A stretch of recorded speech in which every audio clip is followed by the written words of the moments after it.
Salut tout le monde, bienvenue, 50% Matos épisode 12, podcast dédié au monde de la photo et de la vidéo. Salut Douglas, comment ça va? Salut Damien, ça va et toi? Salut tout le monde. Bah écoute, ça va, ça fait longtemps, 4 semaines là depuis le dernier numéro. C'était long. Ouais, la photo aux vacances scolaires et un voyage presse qu'on a fait avec Sony, auquel on était tous les deux.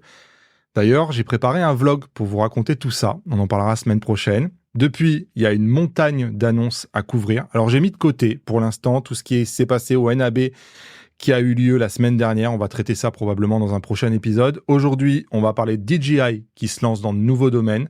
Ça avance entre Nikon et Red. Fujifilm a fait des mises à jour. Sony a retiré les siennes. Canon a ouvert sa monture. Ça en fait des choses. Pour la première fois, on va écouter vos messages aussi sur le répondeur. Je trouve que c'est super intéressant ce qui se passe sur le répondeur. On parlera forcément un peu d'IA. On parlera des awards aussi, qui sont pour moi un peu bidons. Et on finira sur un coup de cœur anti-influenceur. Voilà, avant de commencer, je vous rappelle que justement, on a mis en place un répondeur sur lequel vous pouvez nous laisser des messages vocaux. Je vous mets un lien qui est dans la description. Et donc on commence par parler de DJI qui a annoncé cette semaine la sortie d'un produit auquel on s'attendait pas forcément, qui avait pas fuité, un adaptateur de griffe porte-accessoire pour le DJI Mic 2 uniquement. Le principe est simple, c'est un petit adaptateur hyper malin qu'on va venir mettre en fait sur la griffe flash des appareils Sony qui possède en fait une connectique. L'avantage principal, c'est qu'on s'affranchit complètement du câble jack qui allait du récepteur directement sur le boîtier Sony. Ce que moi je trouve hyper intéressant, c'est le format. C'est vrai que c'est tout petit. En plus de ça, on a une sorte de petite antenne entre guillemets qui peut se refermer. Donc c'est un produit qu'on peut laisser en permanence sur le boîtier. On vient le déployer, on vient adapter son DJI Mic 2 dessus. Donc c'est vrai que c'est un produit assez malin qui est paradoxalement, je trouve, pas très cher. C'est un produit qui va être commercialisé en France autour des 35 ou 39 euros. C'est étonnant de la part de Sony d'avoir laissé un fabricant tiers utiliser cette techno, parce que du coup, ils viennent peut-être un peu tuer leur système émetteur-récepteur. Ouais, à voir s'ils font une version Canon, parce qu'eux aussi, ils ont la griffe. Donc, mais on voit que DJI, du coup, là, ils veulent vraiment s'imposer sur les micros. C'est un des micros les plus vendus. Là, ils étendent l'écosystème, finalement. Maintenant, quelqu'un qui achète des DJI Mic, même il sait qu'il peut l'utiliser avec la griffe, sachant que la griffe peut aussi alimenter le DJI Mic. Donc, ouais, je pense que c'est quand même plutôt une bonne nouvelle. Ils ont annoncé un autre produit sur lequel on les attendait pas trop. Donc, c'est le DJI Power. Alors, il y a une version 500 et 1000 pour deux capacités différentes. Bon, on connaît bien ça puisque c'est ce qu'a fait EcoFlow depuis des années. Donc, on parle de batteries qui sont portables, de très grande capacité, qui permettent d'alimenter des produits jusqu'à 1000 watts pour certaines. Donc, ici, ils viennent affronter EcoFlow sur ce qui était leur terrain de prédilection. Alors, on peut se poser la question, est-ce que dès la première version, ils sont aussi bons qu'EcoFlow ? Sans langue de bois, j'aurais tendance à dire non, dans le sens où déjà ils sont plus lourds qu'EcoFlow. Ça a surpris un peu tout le monde, mais en gros c'est 1 kg plus lourd que ce que fait EcoFlow. Il y a un peu moins de prise, il y a un peu moins de port sur la batterie. On a aussi un peu moins d'accessoires, par exemple sur la batterie EcoFlow, on a une espèce de lumière ou de lampe qu'on peut allumer et qui éclaire par exemple tout le van ou toute la tente. Ici, il n'y a pas cette lampe-là. Il y a quand même une spécificité que n'a pas EcoFlow, et évidemment DJI joue sur ses atouts, c'est qu'ils ont créé un espèce de port de charge rapide pour les drones DJI. C'est-à-dire qu'ils ont créé un câble très particulier sur lequel on peut brancher une batterie, par exemple, de Mavic, et qui va recharger la batterie de Mavic en un temps record, bien plus rapide qu'avec les chargeurs qu'on a habituellement, qu'on viendrait mettre sur une EcoFlow. Donc, pour un usage de cette batterie-là pour recharger des batteries de drones DJI, imbattable. Et des temps qui sont impossibles à obtenir avec les autres batteries. Pour un usage plus classique de recharge d'un téléphone portable, d'un frigo, tout ce qui est les trucs les plus classiques, c'est un peu moins bien, j'aurais tendance à dire, qu'EcoFlow. Après, j'ai vu certaines vidéos, notamment celle de Gauthier Veltri, qui dit que le SAV d'EcoFlow est une catastrophe atomique, que la durabilité des produits est parfois à refaire, donc, et que lui, il veut plus jamais recommander EcoFlow à personne et qu'il a confiance à DJI parce que DJI, c'est aussi le service après-vente irréprochable. Et je l'ai testé dernièrement avec mon Navata, c'est incroyable le service après-vente qu'ils ont. Donc, ça fait partie aussi des trucs qui rentrent probablement en jeu. En tout cas, c'est intéressant de voir qu'ils arrivent sur un nouveau marché. Je sais pas, vous, en magasin, ça intéresse ça ? On n'est pas tout à fait dans cette verticale-là, dans cet univers. C'est vrai que l'univers de la batterie autonome de ce type-là, EcoFlow, eux, leur cœur de marché, c'est le marché du camping, de l'outdoor, etc. C'est vraiment là, en fait, où ils vont aller chercher les clients. Nous, on est un petit peu moins présent là-dessus. On a de la demande de plus en plus, mais effectivement, ça reste quand même, on reste un tout petit acteur là-dessus. Moi, j'ai vu aussi, ils l'annoncent en 2 tailles, en 500 et en 1000. J'ai eu l'info comme quoi, en France, il y aurait que la 1000, il y aurait pas la 500. Ah, d'accord. Ça, ouais, j'ai vu ça. Ouais, moi j'en ai une, hein, pour les gens qui se demandent à quoi ça sert. J'en mets souvent une dans mon coffre. Et là, par exemple, sur les tests d'Elsavata, où on avait un nombre de batteries qui était limité, j'avais vraiment une espèce de station de recharge mobile qui rechargeait toutes les batteries à chaque fois qu'elles étaient vides, directement dans le coffre. C'est quelque chose dont... C'est vrai que c'est un outil aujourd'hui que je n'utilise pas tous les jours, mais souvent je pourrais pas m'en passer au moment où je l'utilise. Il y a un autre produit d'ailleurs, bon, je sais pas si tu veux en parler, mais qui a été annoncé... qui a été teasé aujourd'hui. Non, pas le Agri.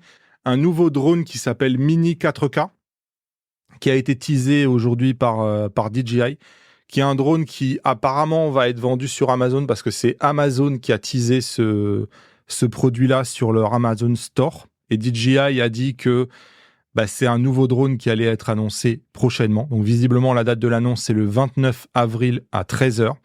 Pour l'instant, parmi les informations qui ont été communiquées sur le teaser de DJI, on a l'impression d'un produit très entrée de gamme qui, a priori, va surtout être vendu, je pense, sur Amazon. Donc, à suivre. Mais on voit que là, chez DJI, ça n'arrête pas. Là. Il y a un produit par semaine, quoi. Bon, et puis on va encore parler d'une actu et d'une association, d'un rachat qui a beaucoup fait parler ces derniers temps, Nikon X-Red.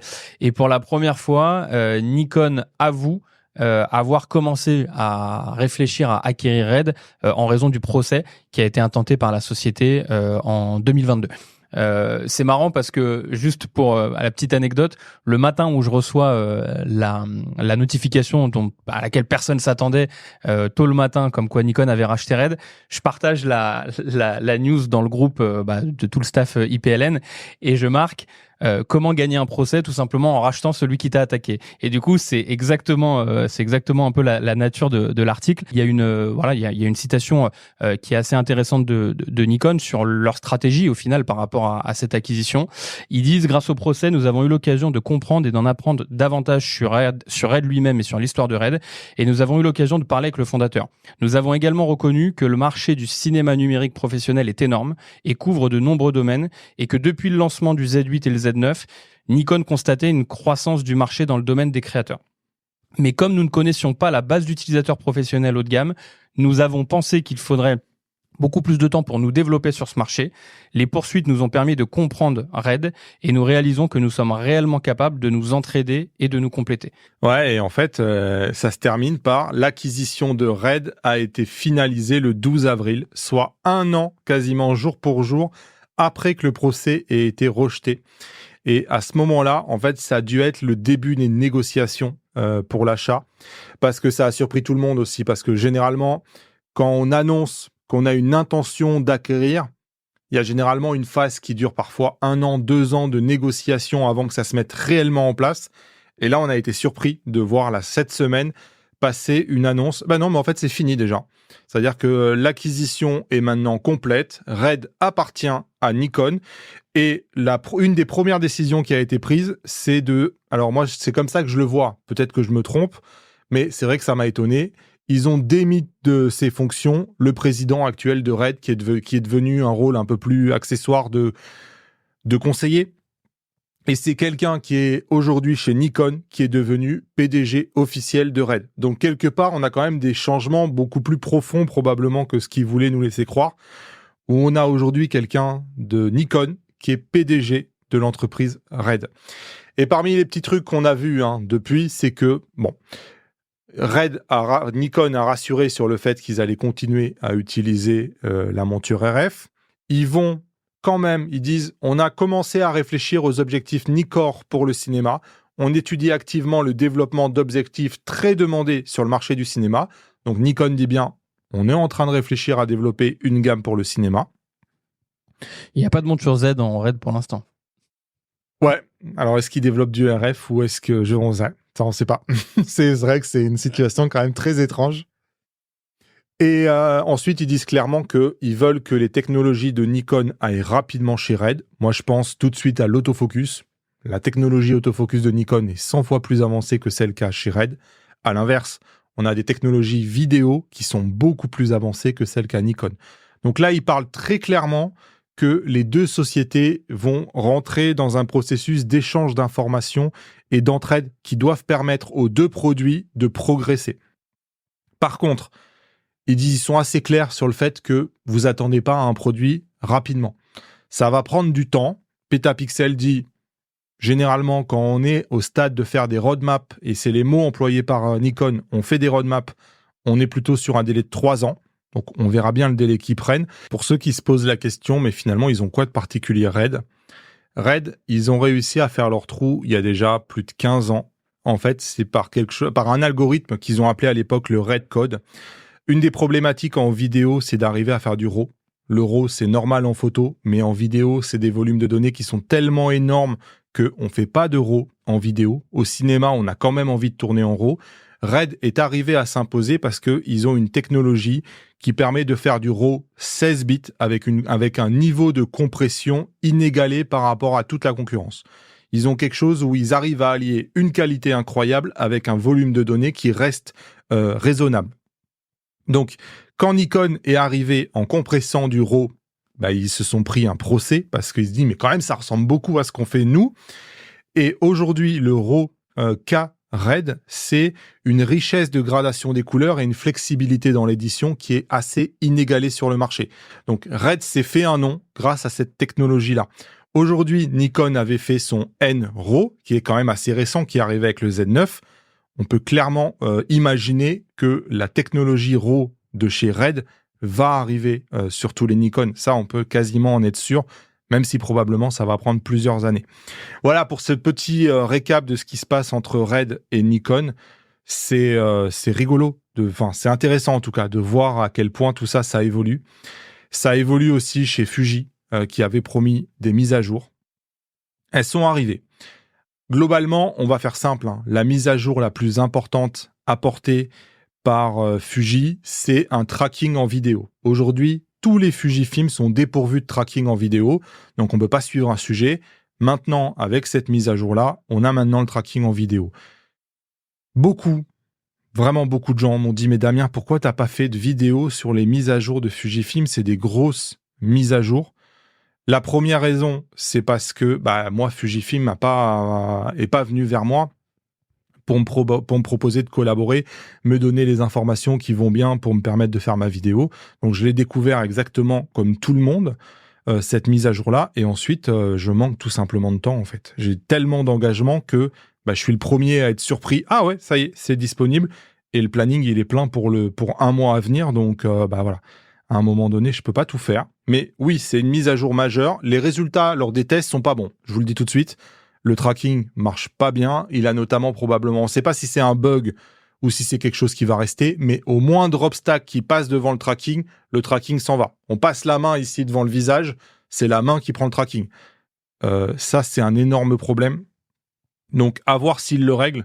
Pour l'instant, c'est pas incroyable. Le reste des mises à jour, on est sur quelque chose d'un peu plus mineur avec des petites améliorations à droite, à gauche. Ça, c'est pour le X-H2S, mais en fait, ça a été décliné sur quasiment tous les autres boîtiers. Donc, ils n'ont pas été radins. XT5, X-H2, XS20 et même le X106 ont reçu toutes ces mises à jour-là. Donc, je ne rentre pas dans le détail, mais c'est la même chose, les mêmes algorithmes. Fujifilm, pour rappel, prévoit une mise à jour au mois de juillet avec la nouvelle simulation de film Realize. Pour l'instant, la nouvelle simulation de film, elle n'est pas sur les Fujifilm, mais ça arrive au mois de juillet. Et puisqu'on est sur les confidences par rapport à Fujifilm, donc oui, effectivement, j'ai pas fait de vidéo sur cette mise à jour parce que, la manière dont ça se fait, Panasonic, quand ils font une mise à jour, 3 semaines avant, ils me contactent, ils nous font une présentation, qu'est-ce qui a changé, qu'est-ce qui n'a pas changé, on sait exactement quoi tester. On a 3 semaines pour faire notre vidéo, on peut arriver au moment où ça va être intéressant pour l'information, c'est pas le cas avec Fujifilm. Et je vous le dis tout de suite, pour les prochaines annonces de Fujifilm, je pourrais pas non plus faire de vidéo. On enchaîne par Sony. Aussi une question de mise à jour. Alors, on va pas le refaire. On a fait un dossier au dernier podcast. La mise à jour était un peu décevante. Sur le A7S III, ils ont même pas mis l'option qui permet de mettre des luttes, ce qui est quand même pour un boîtier vidéo l'option la plus basique. Une option qu'il y a par exemple sur la FX3. Ça a donné lieu à une pétition qui sur change.org pour dire non, là il faut que vous nous le mettiez. Bon, c'est comme ça. Pendant ce temps-là, une autre info qui est intéressante, c'est que ils ont présenté pour la première fois une FX3. C'est une option qu'on aura probablement cet été, qui travaille maintenant en angle.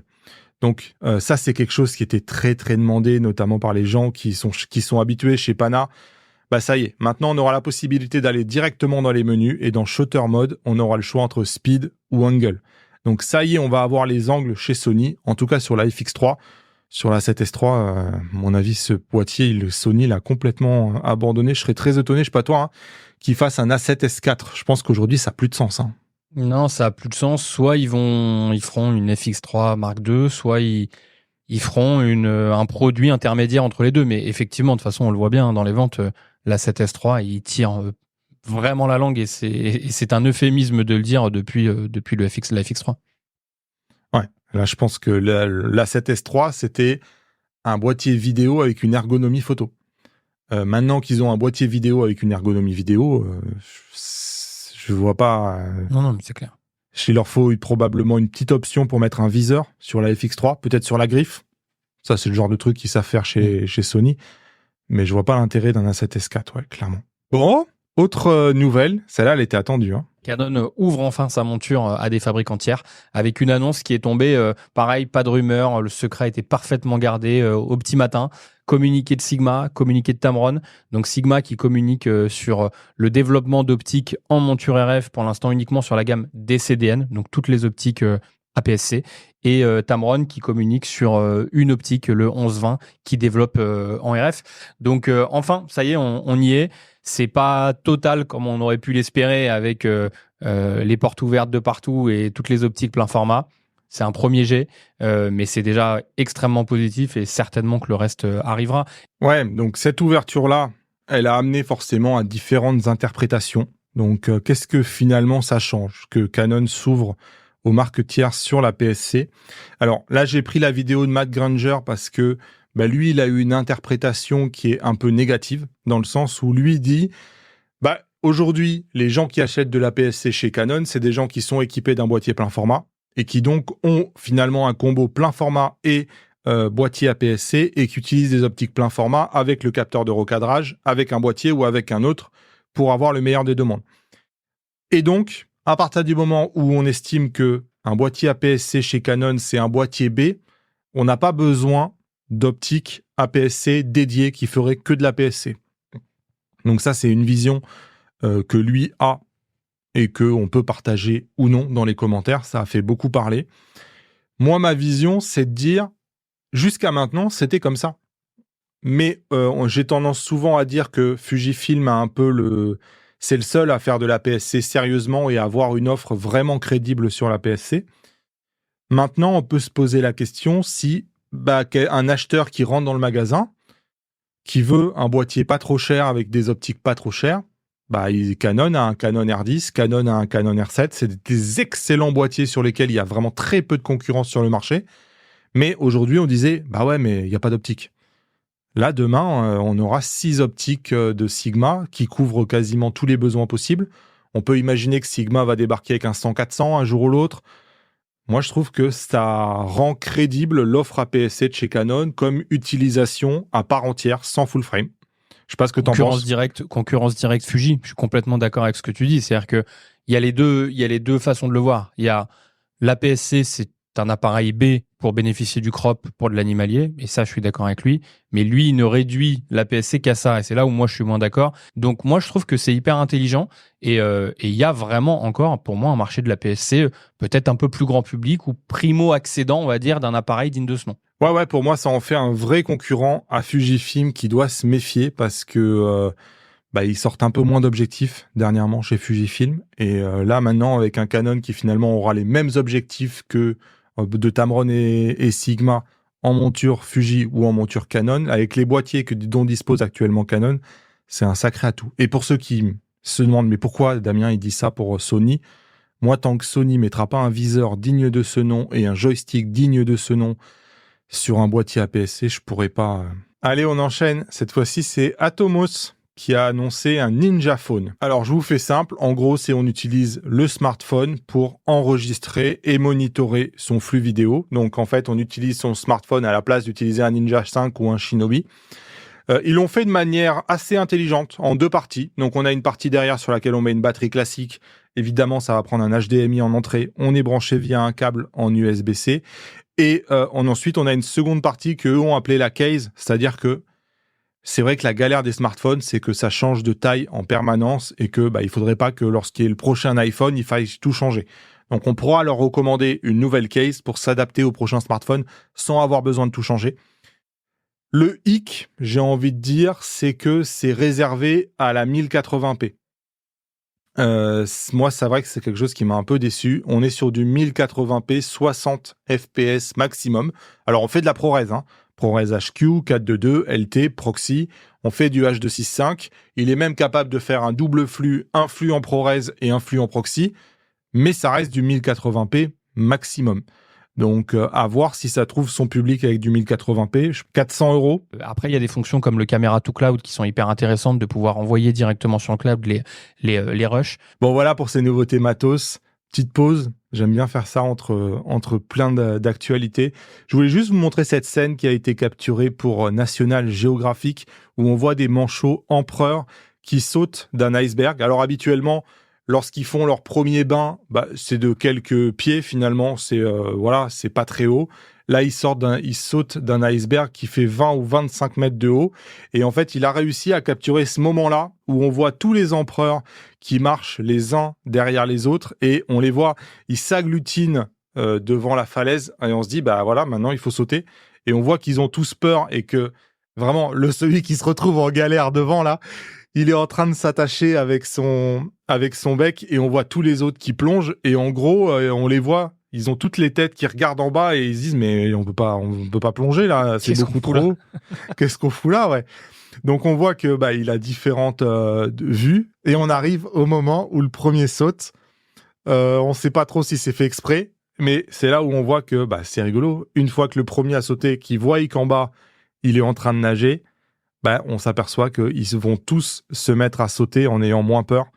Et ensuite, ils capturent finalement le saut de tous ces pingouins-là qui sont agglutinés les uns à côté des autres. Donc voilà, c'est une jolie scène qui, a priori, avait jamais été capturée comme ça. Donc voilà, j'avais juste envie de la partager avec vous. On voit, il a pu faire des ralentis là, en se mettant au-dessus. On a l'impression qu'il vole. Bam! Moi, je trouve ça trop beau. Trop beau. Bon, allez. Un peu plus drôle là, c'est l'US Navy qui a fait une photo pour dire à quel point leurs services sont incroyables, postés par l'US Navy sur Instagram en disant pour surligner le travail incroyable de l'US Navy et compagnie, leur engagement, leur entraînement et compagnie.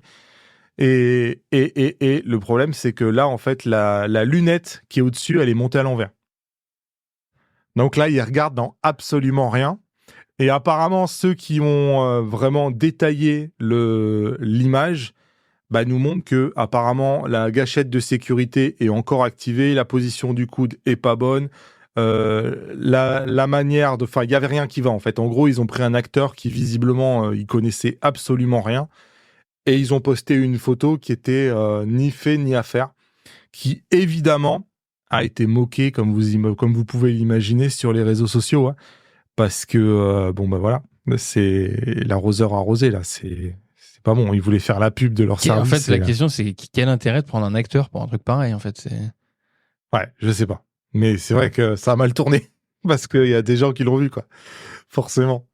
Bon, après, d'autres utilisent l'intelligence artificielle. Ils ont commencé, apparemment, à utiliser l'intelligence artificielle pour restaurer des anciens films. Donc, a priori, il y a le film de 1994, True Lies, avec Schwarzenegger, qui a été restauré.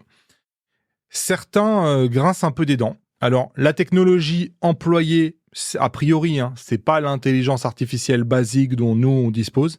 C'est une intelligence artificielle dédiée au cinéma qui a été apparemment travaillée pour le cinéma. Pour autant, je trouve que la peau devient un peu plus plastique. On perd des rides, ça fait quand même vraiment image artificielle pour le coup. Donc, est-ce que c'est réellement un gain ou pas? On pourrait en débattre. En tout cas, ça fait vraiment débat dans le New York Times. Ouais, faudrait voir une image animée. Là, on voit une image arrêtée, nous, en l'occurrence, sur l'article. C'est vrai que ça serait bien de voir le mouvement des expressions de visage, etc., pour se rendre compte. Mais oui, ne serait-ce que là, sur une image arrêtée, ouais, c'est pas parfait quand même. Ouais, c'est pas incroyable, hein.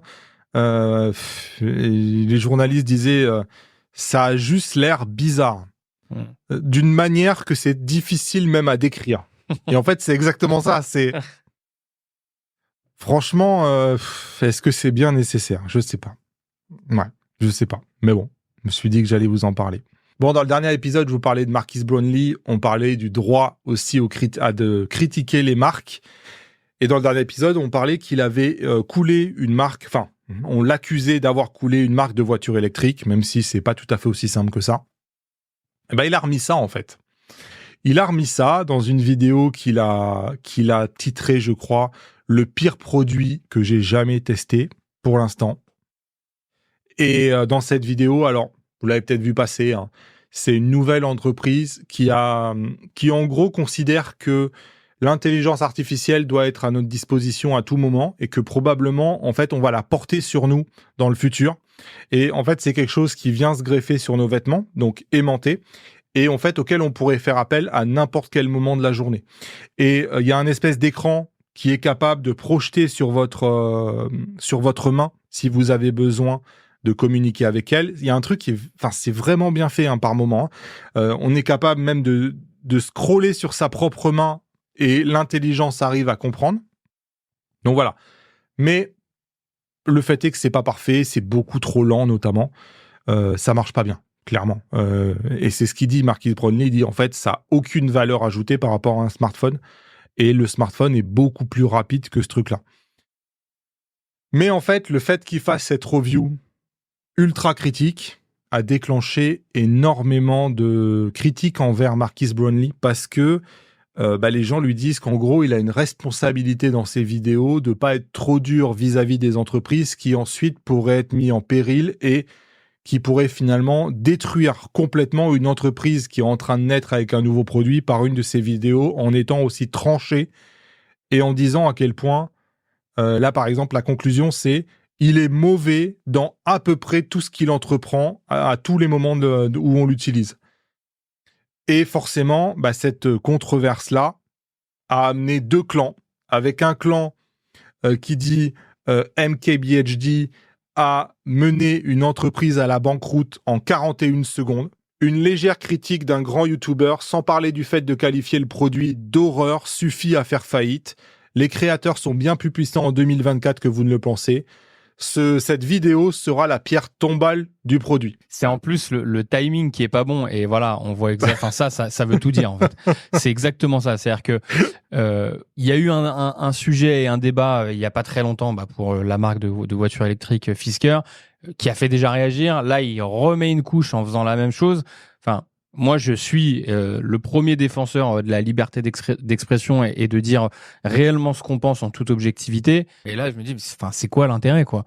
C'est que, déjà pour sa propre réputation à lui, parce que derrière, il fait une vidéo où il dit est-ce que les mauvaises reviews, elles peuvent tuer des sociétés? Donc, il réagit parce que il a eu énormément de commentaires sous la vidéo précédente. Je sais pas trop quoi en penser parce que j'ai du mal à comprendre en fait quel est l'intérêt pour lui de faire un truc pareil, quoi.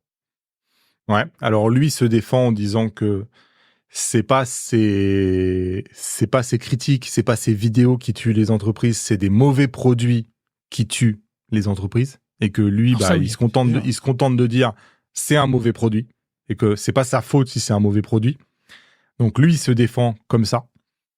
Après, on voit, hein, c'est rigolo, hein, la majorité de ces vidéos, là, si on regarde sur un mois, font 3 millions de vues, ce qui est gigantesque. Celle-là a fait quasiment 7 millions de vues. Donc on voit que, putain, en plus, la pauvre petite entreprise, là, 7 millions de vues, elle a été bien vue, cette vidéo-là. Non, mais c'est là où, tu vois, là, je vais te poser une question, c'est, demain, tu as une marque qui vient te voir avec un produit quel qu'il soit. Le produit, il est catastrophique en tout point. Il y a rien qui va. la qualité, l'ergonomie, rien. C'est une blague, c'est une blague en appareil photo que tu reçois dans les mains. Tu vas faire une vidéo dessus ou tu vas démonter le produit de A à Z? C'est une question. Je te prends au dépourvu sur la question, mais j'aimerais bien avoir ton avis. Ouais, le vrai problème, c'est que les gens disent, est-ce qu'ils feraient ça pour un produit Apple ou pour un produit Microsoft ou Google? Ou est-ce que finalement il se permet ça uniquement parce que c'est une petite entreprise qui est finalement très... où il risque pas grand-chose et il peut se faire plaisir en faisant une vidéo avec un énorme titre putaclic et il peut lui finalement faire son buzz en étant aussi trash avec une entreprise sur laquelle il craint rien. C'est une question et tu vois, il y a pris peut-être goût et genre il teste des trucs. C'est grave quand même. Moi, je l'adore parce que je trouve que c'est un de ceux qui a su vieillir en gardant son audience. Et je trouve au contraire que ce qui fait sa marque, c'est d'être extrêmement... il pèse ses mots. Je trouve qu'il arrive à dire les choses parfois sans vexer et sans aller dans le trop gentil ou le trop méchant. Donc pour moi, c'est une source d'inspiration dans le sens où je trouve qu'il est extrêmement habile dans la manière où il communique. Et c'est vrai que là, sur ces petites entreprises-là, il y va avec il y va avec le marteau et tous les outils qu'il peut, quoi. C'est du bazooka. Après, moi, est-ce que je le ferais? Ouais, je sais pas. Pas sûr. J'aime bien les trucs un peu équilibrés. Je trouve que c'est jamais tout à chier, tu vois. Je pense que là, en l'occurrence, le concept, il est probablement prometteur. Qui peut penser que demain, on n'utilisera pas l'intelligence artificielle au quotidien sur quelque chose qu'on aura en permanence avec nous? Est-ce que ça sera dans des lunettes, dans un casque, dans un accessoire qu'on va porter dans notre montre? J'en sais rien. Mais là, je trouve qu'il y a quand même pas mal de choses intéressantes par ce produit-là. C'est un produit qui a été crowdfundé, qui a levé des millions d'euros. Peut-être qu'effectivement, il n'est pas parfait. Peut-être qu'il faudra une version 2. Mais là, c'est vrai qu'il y va très, très dur quand même. Bref, moi, j'ai eu le cas il n'y a pas si longtemps que ça avec le OM1 de chez Olympus, où dans les commentaires, beaucoup de gens me disaient « Mais Damien, t'es dur dans ta review. » Bon, c'est vrai que quand ils ont repris le 150-600, j'ai dit « Je sais pas pourquoi ils font ça. » Et la mise à jour m'avait pas impressionné. Pour moi, c'était une mise à jour firmware qui faisait payer chèrement en mettant un Mark II. Et en commentaire, pas mal de gens m'ont dit la même chose. M'ont dit, mais Damien, t'es dur quand même. Est-ce que il faut faire attention? C'est une entreprise qui essaye de se sauver. Tu vas participer à la coulée. Il y a des emplois. Et c'est une question qui est difficile, ouais. Parce que en même temps, je pense qu'il faut rester honnête et je sais pas quoi en penser, mais c'est un vrai sujet, ouais. Bon, allez, on enchaîne. Fuji a fait un X106, tout le monde le sait. 2 ans d'attente, peut-être, j'en sais rien. Mais il y a une édition limitée qui, elle aussi, fait beaucoup parler parce que 2/3 des commandes qu'il y aurait eu sur cette édition limitée seraient en gros des fraudes. Dans le sens où Fujifilm a mis un nombre d'exemplaires extrêmement réduit. Par exemple, pour les États-Unis, il n'y avait que 300 produits pour tous les États-Unis. Et sur les 300 produits, il y en aurait 200 qui auraient été considérés comme achetés par des robots ou achetés dans une intention de le revendre immédiatement. Et Fujifilm a vraiment traqué sur les réseaux, notamment toutes les petites annonces qui étaient sur eBay, pour dire si je trouve une commande sur eBay, j'annule la commande. Et ils ont remis en vente les produits qu'ils ont annulés. Donc, l'article dit 2/3 des commandes qui auraient été mal intentionnées, qui vont pas à des vrais utilisateurs, qui sont juste là dans un but de se faire une marge et de le revendre plus cher. En France, je sais pas si ça a été exactement la même chose, parce qu'en France, moi, quand j'avais voulu l'acheter lors de la mise en vente, en 1 minute, la page s'arrêtait de fonctionner. Et là, j'ai eu la surprise l'autre jour de recevoir une alerte comme quoi ils en avaient remis en vente. Donc, est-ce qu'eux aussi, ils ont détecté des fraudes, ils ont enquêté, ils ont annulé des commandes, ils ont remis en vente? Je ne sais pas. Mais clairement, on voit qu'on est sur un marché qui est spéculatif. C'était évident quand même. Enfin, moi, je pense que, entre guillemets, je ne vais pas dire ils l'ont cherché, mais presque. C'est-à-dire que quand ils sortent un X106 où on savait par avance le raz-de-marée que ça allait être et que déjà sur la version classique... Ils savaient d'avance qu'ils allaient ça. Enfin, moi, je pense que ils s'attendaient à un tel succès. Qui sortent une édition limitée, forcément, toute édition limitée, toute marque confondue, on sait qu'il y a cette spéculation. Je sais pas quoi en penser en fait de cette de cette chasse et de cette traque aux achats frauduleux? Est-ce qu'on peut considérer que l'acheter pour spéculer, c'est frauduleux? Je trouve que le terme, il est un peu fort.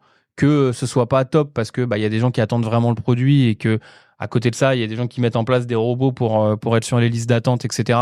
C'est pas cool pour ceux qui le veulent vraiment. Alors ça, c'est clair et net. De là à dire que c'est frauduleux, moi, je trouve que ça va un peu loin. Eh ben, en tout cas, j'en ai fait profiter Guillaume Ruchon. Ouais. Tu l'as, toi? Non, tu l'as? Non, je l'ai pas pris. Non. Je lui ai dit, vas-y, commande-le. Voilà, à un moment donné, on sait plus quoi faire de toutes ces caméras. Moi, je l'ai, le X106, tu vois, donc... Guillaume, si tu nous regardes, s'il te plaît, j'espère que j'aimerais pas retrouver cette annonce du produit que tu auras sur eBay ou sur Le Bon Coin à 4 000 € parce que je te dénoncerai auprès de Fuji. Bon, il y a eu les TIPA. TIPA, vous le voyez probablement, c'est un logo qu'on a l'habitude de voir sur les boîtes des caméras. Donc il y a eu les TIPA Awards 2024. Et sincèrement, c'est une énorme fumisterie, ce truc.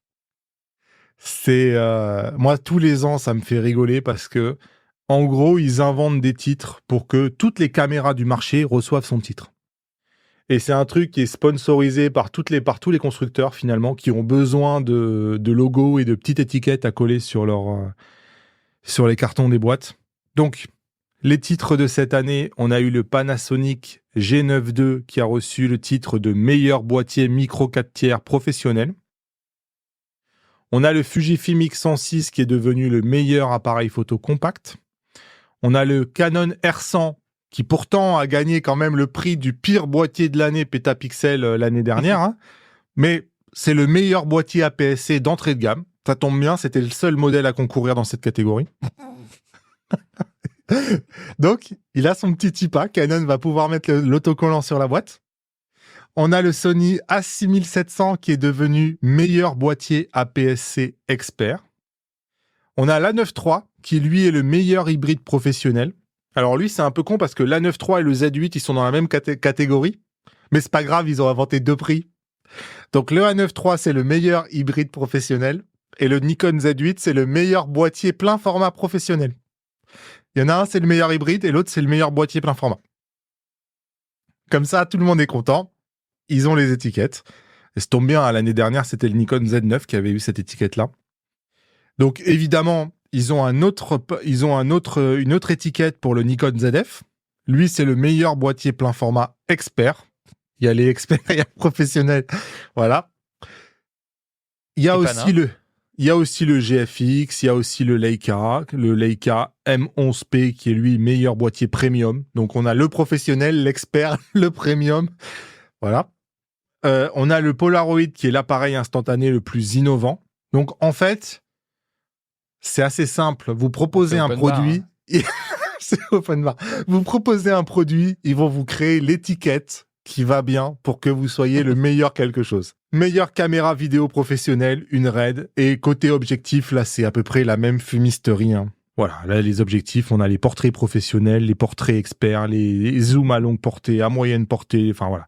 Il y a vraiment des prix. En fait, il y a tellement peu d'objectifs sur une année qui se recoupent et qui sont dans la même catégorie que les produits, en gros, ils n'ont pas de concurrent. C'est-à-dire que oui, c'est le meilleur 24-105 2.8, par exemple, meilleur zoom hybride. Mais c'est le seul, en fait. Et vous inquiétez pas, ils ont de la ressource parce que Nikon a gagné le meilleur zoom à longue portée. Mais ils sont innovants parce que quand Sigma arrive, ils ont le meilleur super téléobjectif à focale fixe. Et si Tamron fait un 70-180, ils ont le meilleur zoom téléobjectif. Dont la marque commence par un T et finit par un M. Et en fait, voilà. Un N, pardon. Ça me fait marrer tous les ans, ces TIPA, parce que on voit qu'ils inventent des étiquettes et c'est sponsorisé par les constructeurs et que voilà, ça marche. Enfin, ils sont toujours très très fiers de mettre en avant que leur produit a été récompensé par un prix TIPA, machin, alors que voilà. Ah bah je l'ai vu, tu vois, sur Nikon France, c'est direct. Direct, on retrouve les prix de TIPA. Direct. Mais pas que chez Nikon, chez tout le monde. Ah bah oui. C'est un véritable source de communication et voilà. Mais c'est vrai que bon, quand on regarde bien, c'est une blague le truc. Bon, allez, voilà pour ces petites news. On va maintenant rentrer dans une nouvelle section. On va écouter le répondeur. Donc, puisque vous avez la possibilité de nous laisser des messages auxquels on doit répondre ou alors juste on les passe parce qu'il n'y a pas de réponse demandée, on commence par Ben de Retour d'Expérience. Salut David et Douglas, merci beaucoup pour votre podcast toujours aussi riche d'enseignements. Moi je voulais juste réagir aux mises à jour Sony. Je trouve ça assez hallucinant que le leader du marché soit pas capable de faire des mises à jour de façon un petit peu moderne comme tous les autres. C'est des mises à jour qui sont pensées par des ingénieurs et pas du tout pensées pour les clients finaux qui ont besoin de fluidité et d'un workflow rapide. Et quand on prend un peu de recul, on se dit que finalement le software c'est pas tellement le truc de Sony. Ils étaient pas bons dans les menus, ils étaient pas bons sur leur application mobile. Ça veut pas dire qu'ils s'amélioreront pas, mais en tout cas aujourd'hui ils sont pas tout à fait au niveau des autres sur ce sujet-là. Ouais, d'ailleurs, ça me fait penser que je devais en parler, j'en ai pas parlé tout à l'heure. Les mises à jour Sony, dans le titre, je crois que j'ai mis Sony recule. Les mises à jour Sony ont été retirées pendant 3 semaines ou 4 semaines. Elles sont revenues hier au moment où on enregistre. Et les mauvaises nouvelles, entre guillemets, s'arrêtent pas là, parce que ils ont mis un affichage comme quoi, en gros, moi, c'est la manière dont je le comprends. Elles ont été retirées parce qu'il y a beaucoup de gens qui se plaignaient que leur Wi-Fi et que leur Bluetooth étaient devenus inopérants. Et là, si je lis Sony Alpha Rumors, dans la mise à jour qu'ils viennent de remettre, ils affichent un gros panneau. Si votre Wi-Fi et votre Bluetooth ne fonctionnent pas, contactez le SAV. Et en gros, ça voudrait dire que les gens qui ont eu cette erreur-là, c'est pas juste un truc software, ils ont fait du dégât sur le matériel et ils vont devoir gérer un SAV. Donc, effectivement, quand on dit ils sont pas très bons en software, je pense qu'il y a quand même quelques petits soucis. Quand je vois comment Pana, même Fujifilm, là, on voit, ils ont mis la fonction tracking à tous les boîtiers, à tous les firmware et compagnie. C'est bien ce qu'ils ont fait. Sony a été incapable clairement de faire ça et on voit que c'est une galère pour eux d'arriver à faire ces mises à jour-là. Je sais pas pourquoi, mais c'est vrai que c'est étonnant. Nouveau message. Bonjour Damien, je m'appelle Stan, je te fais ce message vocal pour te dire juste toutes mes félicitations parce que je suis un passionné de photos, j'ai 52 ans, j'ai un Canon R5 et je trouve ça incroyable tout ce que tu fais. J'avais acheté ta masterclass sur le Canon R5 et j'ai vraiment adoré. Donc tu m'aides beaucoup dans ma pratique de la photo, c'est absolument passionnant. Je sais pas si j'ai vu toutes tes vidéos mais presque, je dois pas en être loin et ta masterclass R5 j'ai vraiment adoré. Donc je trouve ça super, je suis admiratif de tout ce que tu arrives à balayer comme information, à synthétiser pour nous faire toutes ces vidéos absolument passionnantes. Et puis ton partenariat avec IPLN est très positif aussi, donc vraiment un grand bravo, un grand merci. C'est juste un encouragement parce que je sais quand on fait du boulot, t'es rémunéré à travers la chaîne YouTube, etc. Mais on aime bien aussi avoir un lien humain et des gens qui nous disent ce qu'ils pensent, ce qu'ils ont sur le cœur. Et moi je te le dis sincèrement, voilà, un grand bravo et un grand merci. Juste une petite pensée pour terminer, j'ai un Canon R5 et je sais pas si tu pourras en faire quelque chose, mais je te le dis néanmoins. J'ai peur que Canon ne fasse pas de mise à jour vraiment radicale un peu sur le R5 alors qu'il pourrait le faire et qu'il préfère plutôt sortir un Canon R5 Mark II alors que je trouve qu'au niveau photo ils pourront pas faire beaucoup mieux. Le 45 millions de pixels il est vraiment terrible et j'aurais bien aimé un autofocus plus développé ou d'autres fonctions là qui seraient super. Ouais, merci beaucoup Stan, c'est touchant. Merci beaucoup. C'est vrai que quand j'ai écouté ça, j'ai dit à Damien c'est trop bien, c'était une trop bonne idée parce qu'en fait on se sent un peu moins seul, on crée un lien avec vous et avoir ces retours-là, c'est top. C'est trop bien, même si ça me gêne un peu. Je suis pas habitué d'entendre ça. Sur le commentaire, moi je pense que là pour le Canon R5 c'est fini. En tout cas c'est mon avis, mais je suis pas très positif. D'ailleurs Canon est extrêmement silencieux en ce moment. Donc ce qui me fait penser que là ils sont en train de travailler sur la nouvelle génération. Très très clairement. On s'attend tous un Canon R1 qui va arriver probablement avec que des nouveaux composants. Et là, je pense que tous les ingénieurs qui sont sur le software, ils sont concentrés à développer la nouvelle génération. Et je pense vraiment, peut-être que je me trompe, qu'il y a plus grand monde chez Canon qui développe sur les anciens composants. Et je pense que, moi, je pense que les mises à jour probablement sur les anciens composants, c'est probablement la fin là. On verra si je me trompe, mais et on verra tout à l'heure qu'il y a un commentaire sur quelque chose qui, à mon avis, fait que je me trompe pas beaucoup. On en reparle dans quelques minutes. Allez, message suivant. Bonjour Damien, bonjour Douglas. Voilà, j'ai une question à vous poser. J'avais un Nikon Z9 et toute une gamme d'optiques adaptées et je pratiquais surtout la photo de concert. Ça fait presque 2 ans que j'ai arrêté. J'ai tout revendu pour des raisons financières, malheureusement. Et là, je vais enfin pouvoir réinvestir. Seulement, je n'ai pas le même budget. Et j'hésite entre un Fujifilm X-H2 et un Fujifilm X-H2S. À votre avis, lequel des deux se prête le mieux à la photographie de concert et de spectacle? Il n'y a pas de débat du tout. Pourquoi X-H2S? Parce que sur le X-H2, on va avoir un capteur haute résolution. Qui dit capteur haute résolution dit rolling shutter, donc temps de lecture du capteur beaucoup plus lente. Il y a énormément d'éclairage en concert qui fait que on va avoir du bending avec du X-H2. Et en plus, on va avoir une mauvaise montée en ISO, puisqu'on a beaucoup de résolution. Donc, il n'est pas du tout adapté. Alors que l'autre a un capteur empilé. Donc, temps de lecture très rapide, ce qui est très bon pour les lumières qu'on a en concert. Et montée en ISO en plus, avec moins de pixels. Donc, franchement, là, pour le coup, le choix est limpide. C'est un X-H2S qui est vraiment le meilleur choix chez Fujifilm. Allez, je mets le suivant. C'est Pascal Rivière. Je voulais vous remercier tous les deux pour la qualité de ce contenu ce matin. C'est toujours un vrai plaisir à écouter et à consulter. Merci également à Adam pour la qualité de ses capsules et de ses masterclass. Là aussi, c'est encore un plaisir. Et par l'intermédiaire de Douglas, je voulais aussi remercier toute l'équipe IPLN. Vous êtes arrangeant, vous êtes force de proposition et vous avez un souci du client que il y a définitivement personne n'a perdu. 2 questions. La première, donc, c'est Nikon a récemment acheté Red. Et du coup, c'est pas une façon de la part de Nikon de s'affranchir de Sony qui fabrique des capteurs. C'est la première question. Et si c'était le cas, est-ce que Canon n'aurait pas raté un peu du coup?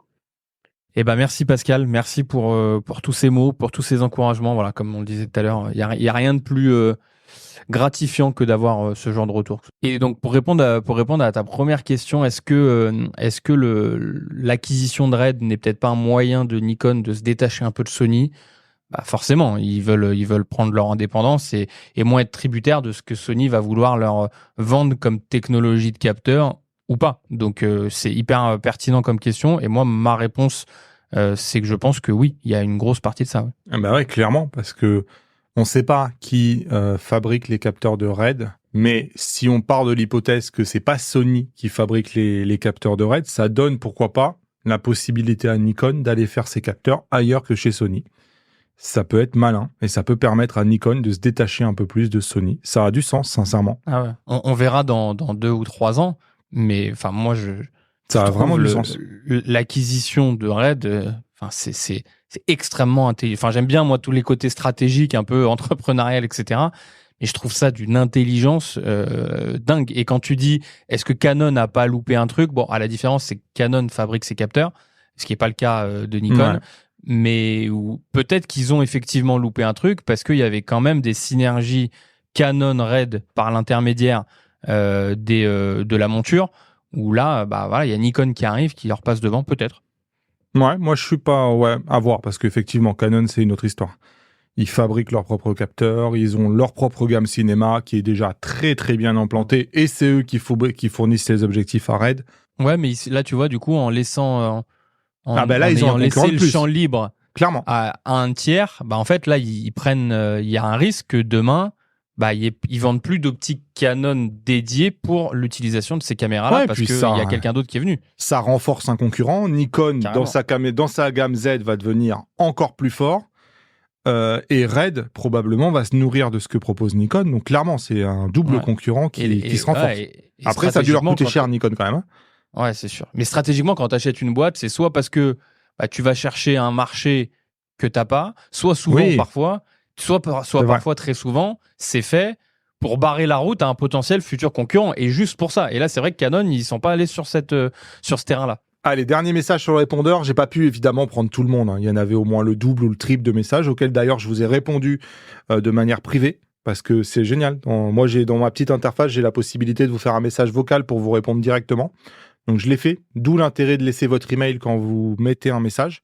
Je voulais savoir si vous connaissiez l'adaptateur Megadap 21 Pro que j'ai acheté sur un site en ligne Et je me suis aperçu, puisque je suis à la fois un adepte de la 7R5, de la 7IV, mais aussi du Nikon ZF, et j'ai un petit Nikon ZF-C, que les objectifs Sony natifs fonctionnaient parfaitement avec cet adaptateur, en particulier avec l'autofocus, une rapidité et un piqué que l'on connaît aux objectifs GM. Eh ben bonjour, cher monsieur, on n'a pas votre prénom, je suis désolé. Et merci pour ce message parce que le jour où je l'ai testé, moi, parce qu'il est en vente sur ipln.fr, ce produit, quand je l'ai testé, la première personne que j'ai appelée, c'est Damien. Je lui ai dit, Damien, on vient de tester un truc, je suis sur le cul, excusez-moi l'expression, ça marche hyper bien. L'AF, les transitions, elles sont méga fluides, on dirait qu'on utilise un objectif natif, faut que tu le testes. Mais comme Damien,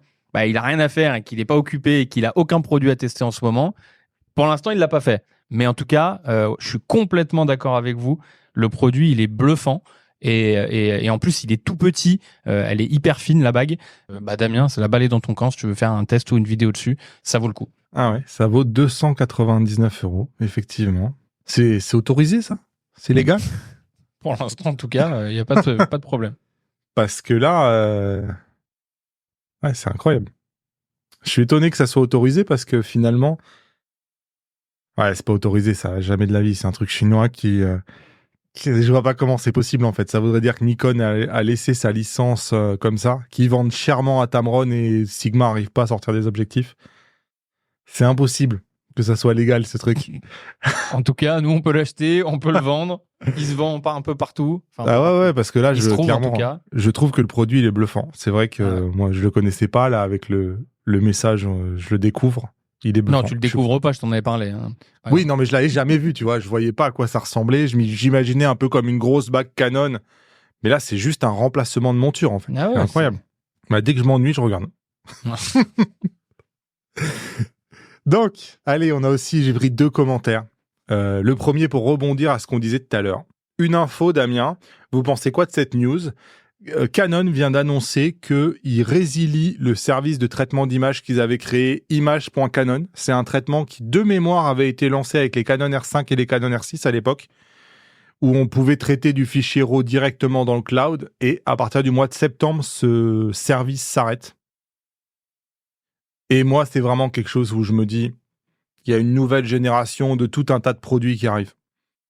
Là, il date du mois de septembre. Mais je suis persuadé qu'au mois de septembre, on aura autre chose. Il va se passer beaucoup de choses, à mon avis, chez Canon. J'ai aucune info, je sais rien. Donc, pour le coup, je peux pas leaker un truc ou j'ai pas de NDA en cours, j'ai rien, je sais rien. Mais j'ai l'intime conviction qu'il va se passer beaucoup de choses chez Canon d'ici le mois de septembre. Après, on verra bien. Et l'autre commentaire, j'ai consulté votre article sur les guides de cartes CF Express. Vous recommandez la carte Angelbird AV Pro SX 160 Go, alors que le dernier test de Phototrend ne la recommande pas particulièrement. Quel est votre avis, René ? Alors c'est vrai que Phototrend a fait un test qui est pas bon du tout, hein. Même je trouve généreux dans sa note vu ce qu'il dit. Globalement, il dit qu'il tient pas le buffer, que la vitesse d'écriture est catastrophique et que quand on met ça sur un boîtier, par exemple, exigeant comme les derniers Nikon, c'est une catastrophe atomique en termes de résultats. Hein. On est à 41 photos d'affilée, là où une Lexar fait des photos à l'infini. Donc une catastrophe, je suis désolé. Une vraie catastrophe. Moi, j'ai refait mes tests. Donc, puisque moi, j'ai une carte SX et j'ai refait mes tests avec le Nikon Z8 sur ma carte à moi et je suis en rafale infinie. Donc exactement finalement comme une Lexar.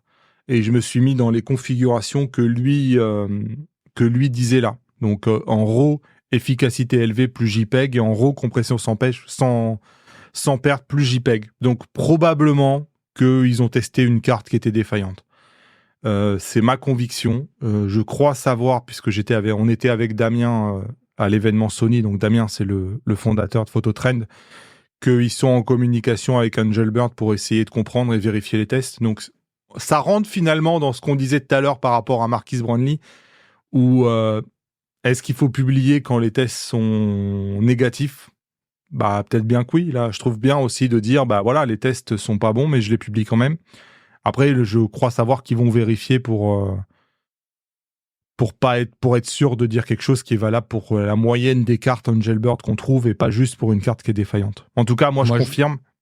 Ouais. Ouais, je donne juste mon point de vue et surtout mon retour d'expérience. C'est les cartes Angelbird en CF Express, que ce soit celle-là ou la gamme SE, même en 512 Go, c'est les cartes qu'on vend le plus aujourd'hui, que ce soit en boutique ou sur le site. Et donc, c'est forcément à destination de boîtiers comme le Z8, le Z9, etc. Ouais, d'ailleurs, J'ai zéro retour. Zéro. Ouais, Donc, ma carte, elle est encore dans mon Nikon Z8 d'ailleurs. Donc je sur pense lesquels j'ai fait des tests. Je pense que malheureusement, ils sont tombés peut-être sur une carte défaillante, parce que là, en plus, l'écart, c'est pas elle est un peu moins bonne, elle est catastrophique. Donc, ouais, elle est catastrophique, moi. Ouais. Donc, non. Moi, une carte comme ça, j'en veux pas. Hein. Donc, voilà ce que je pouvais dire sur ça. Alors, on va finir, je crois, par un coup de cœur en commun. Donc, c'est une vidéo faite par Simon Puech, qui fait toujours il est créateur IPLN, non? Ouais. Qui fait toujours des vidéos ultra travaillées. J'ai fait vendre du poison à des influenceurs. Donc, je vous laisse la regarder si ça vous intéresse. Mais clairement, il part de... Aujourd'hui, c'est quoi le business YouTube? Comment on gagne sa vie quand on a une chaîne YouTube? Quels sont les moyens de rémunération? Et en gros, il fait un état de la loi avec un avocat qui rappelle un peu quelles sont les exigences quand on est créateur de contenu ou influenceur. Et ensuite, il se dit, finalement, avec tout ce qui s'est passé maintenant, avec cette loi et compagnie, est-ce que on peut toujours faire vendre n'importe quoi à un influenceur? Et lui, il crée un produit qui est complètement zinzin. Je crois qu'il s'appelle le BioZin 2. Le produit, alors c'est bien fait quand même. Hein. Ce qu'il fait, c'est vraiment bien fait. Mais il crée vraiment le produit le plus éclaté au monde, avec 4 ingrédients qui sont des ingrédients pourris. Et un des ingrédients, noté en gros sur la boîte, c'est un des pires poisons au monde. Donc, n'importe qui tape ce nom-là, je crois que c'est le Sauman, qui tape ce nom-là sur Google, s'aperçoit que c'est un poison, tout ce qu'il y a de plus mortel. Et il se dit, il crée un faux site internet, tout est bidon. Il va loin, ouais. Ouais, tout est bidon. Tu fais une recherche 15 secondes sur Google, tu comprends que c'est bidon. Mais quelqu'un qui ferait pas de recherche, il se dit, ah ouais, ça a l'air sérieux. Et il décide ensuite de prendre une liste d'influenceurs et il leur présente le produit. Et en gros, il leur dit, voilà, tu dis ça sur mon produit, il leur fait un cahier des charges. Vous devez dire que ça fait repousser les cheveux, que les cheveux deviennent meilleurs, que les lèvres sont incroyables, qu'on dort bien la nuit, que vous avez une énergie débordante, que voilà, tout ce que vous voulez imaginable, complément alimentaire. Et finalement, il se donne pour objectif d'arriver à faire son contenu par 5 influenceurs. Et il se dit, ça va être une galère. En fait, il en prend 10, il fait les 10 premiers de sa liste, et il en a 5 sur les 10 qui font les vidéos, et qui font les stories, et qui racontent n'importe quoi, en lisant mot pour mot, finalement, le brief du produit, sans avoir fait la moindre recherche, sans avoir rien testé. Ils rajoutent même des vertus qui ne sont pas présentes dans le brief. Ils vont encore plus loin dans l'exagération du truc. Non, la vidéo, elle est incroyable. Et d'ailleurs, il fait pas que contacter en direct les influenceurs. Il contacte aussi des agences d'influence, donc pourtant des entités, des entreprises qui sont averties sur les dérives de l'influence. Et il y a plusieurs calls en visio, etc. Et à aucun moment, il y a un gars qui lui dit « Non, mais ton truc, c'est n'importe quoi, il y a un poison dedans, j'ai regardé. » Non. Je suis sûr qu'on peut vous trouver les bons profils pour mettre en avant vos produits, qu'il y a des synergies, qu'on a les personnes qui vont pouvoir mettre en avant correctement votre marque, etc. Enfin, c'est lunaire. Et moi, j'adore son contenu, aussi bien sur la qualité de production du truc que sur la recherche journalistique qu'il y a derrière. Franchement, enfin, quand on voit ça, il y a une équipe derrière, il est peut-être pas tout seul à le faire, mais il y a eu un complément d'enquête, je crois, autour des influenceurs il y a pas très longtemps. Enfin, je trouve que ça a rien à envier à ce qu'on peut voir à la télé. C'est même parfois bien meilleur. Ah ouais, ça fait peur. Ça montre à quel point il y a rien qu'à changer et il faut faire très attention. Moi, je l'ai fait regarder à mon fils cette vidéo pour lui faire comprendre que laisse tomber, c'est complètement c'est pour ça que quand on me dit Damien, t'es un influenceur, je m'offusque parce que je pense à ces gens-là en fait. Et là, on fait pas du tout le même métier. Les mecs, tu leur dis dites ça à la caméra avec mon produit de merde pour 2000 €. 2 secondes après, ils sont en train de faire des stories en racontant n'importe quoi. Mais bon, son piège le montre et je trouve que il a une vocation didactique. J'espère que ça va être montré aux jeunes pour finalement qu'ils prennent conscience à quel point, mais c'est pas possible quoi. Enfin, voilà, je vais pas raconter ma vie privée, mais mon fils a regardé une vidéo là il y a pas longtemps sur TikTok. Il a essayé d'installer ça sur son ordinateur. Truc gratuit, trop bien. 1 heure après, j'étais chez LDLC avec des spyware dans tous les sens. Il y avait plus rien qui marchait et compagnie. C'était gratuit. Mais ouais, sauf que derrière ça. Le mec, l'influenceur qui était payé pour faire la promotion d'un spyware, il y a rien qui est gratuit en fait. Derrière, c'est met des virus dans tous les sens. Donc je pense que c'est important que les jeunes y comprennent à quel point il faut se méfier de tous ces gens. Bref, je vous le disais, prochain épisode, on parlera probablement de tout ce qui a été annoncé au NAB Show, donc NAB, je sais pas comment il faut le prononcer, donc qui s'est tenu à Las Vegas. Pas mal de nouveaux petits produits, des accessoires. Je vous rappelle que maintenant on a le répondeur, je vous mets le lien dans la description, je vous mets le lien en commentaire épinglé si j'oublie pas. Mais n'hésitez pas à bien mettre l'email, comme ça je peux vous répondre si je décide de pas le passer dans le podcast. Merci Douglas. Merci Damien, plaisir. Et à très vite pour le suivant. Je sais pas si on va enchaîner pour parler du NAB ou on verra bien. Surprise. À bientôt.